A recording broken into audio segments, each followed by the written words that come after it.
by JaNay Wood. This book is about a little Imani of the Messiah people longs to do something great, like touch the moon. But all the other children just laugh at her. So let's go ahead and get started.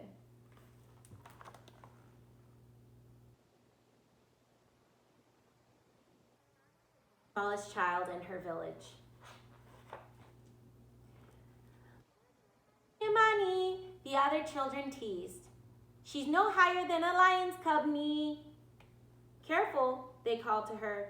Don't let the meerkats stomp on your head. Mini Imani, you'll never accomplish anything. Day in and day out, the children teased her, and Imani began to believe them.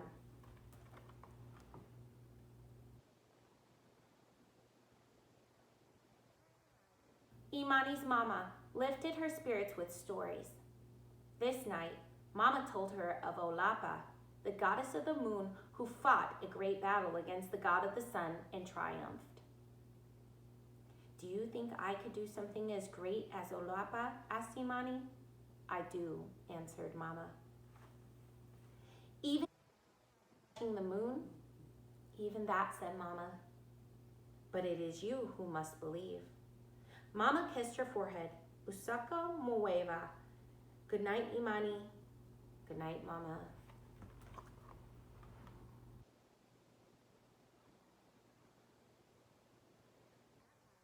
Olapa and Imani battled side by side in Imani's dreams.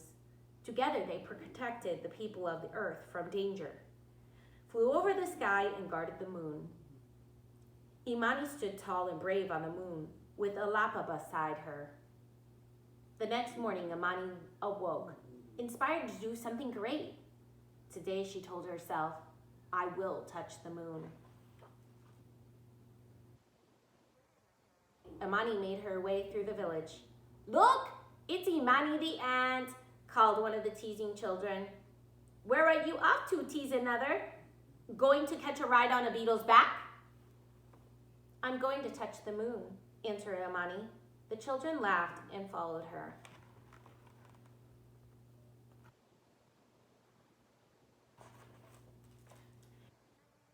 Brighter in the late day sky, Imani began to climb the tallest tree.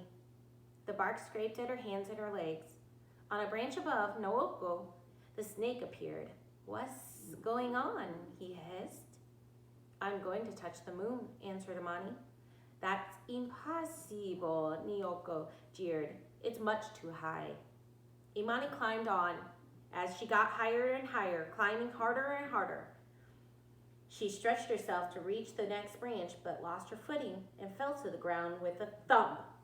Maybe I won't touch the moon, she sighed.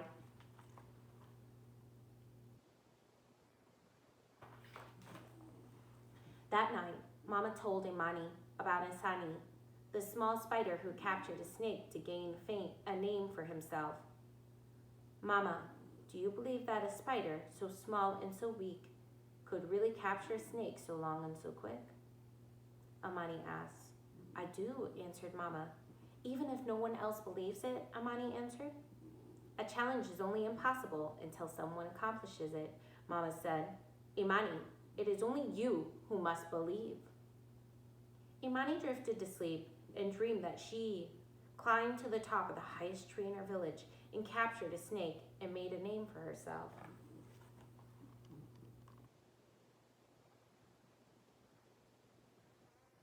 Imani searched the village and gathered twigs, leaves, sticky berries, and rope. She then headed back to the tallest tree, sat down, and got to work. What's Imani the tiny up to today? Teased the children. I'm going to touch the moon, Imani answered. As the moon began to appear, Imani pulled her creation onto her arms. She spread out her arms wide and sprinted past the tallest tree as quickly as she could.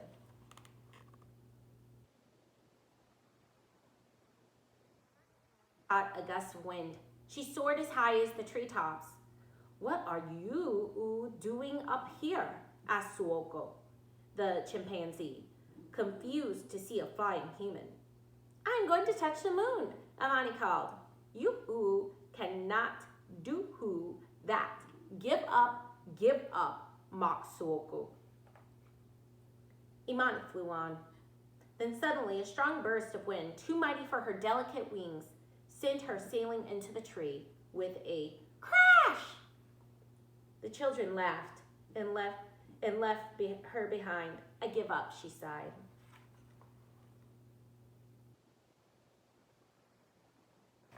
Heading back home, Imani heard her village gathered in celebration. The young warriors were performing the adomu, the jumping dance.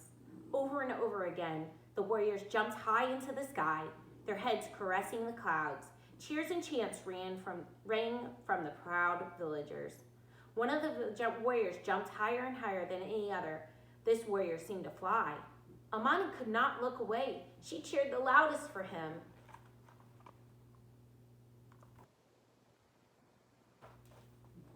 After the celebration, Mama and Imani returned home.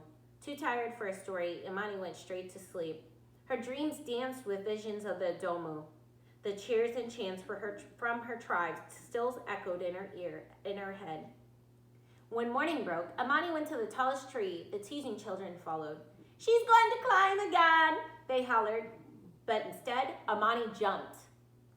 1 jump, 2 jumps, 3. Each jump took her higher and higher and higher. Imani jumped all day.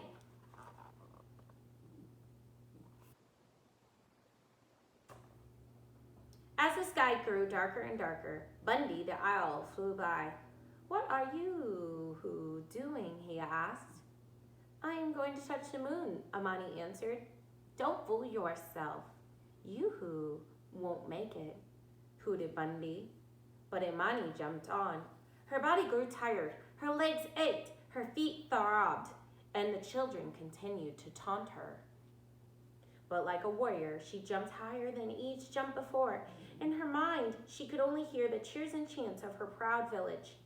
She could only see herself as one of the warriors, rising from the earth. She kept her eyes on the moon above and felt herself getting close. With a final push of her legs, Imani jumped once more. And soared through the night sky. She landed on the face of the moon. "Olapa!" Imani called. "I am here! I am Imani, and I have made it to the moon." "So you have," said a voice in the wind.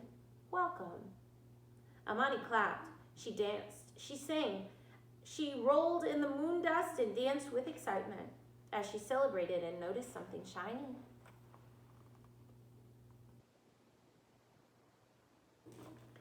She picked up the thing that dazzled her eye and turned it over in her hands. It was a small, round moon rock, her own tiny moon. "A gift for you, Imani the Great," said the voice. "Thank you, goddess of the moon," Imani smiled. Feeling lighter than ever before, Imani jumped one last time and floated from the moon towards the waiting earth.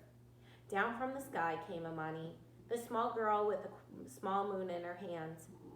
All was quiet. No one taunted or hissed or mocked or hooted. That night, Imani called to her mama. "Can I tell you a story tonight?" she asked. "Which one?" asked Mama. "It is the tale of the girl who touched the moon." Mama listened as Imani told her story. "Where did you hear such a tale?" Mama asked. Imani opened her hands and revealed a glowing moon rock, so small and so beautiful. "It is my story, Mama," said Imani. "I am the girl who touched the moon and was welcomed by Olopa. I am the one who believed."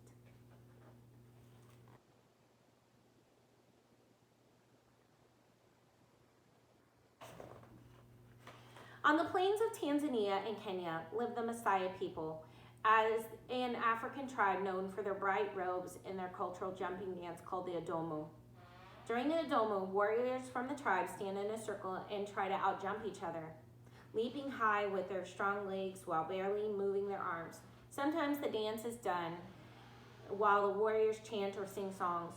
This ritual reminds me of a beautiful and artistic ballet and has compelled me to research the Maasai people through several documentaries, books, and photographs.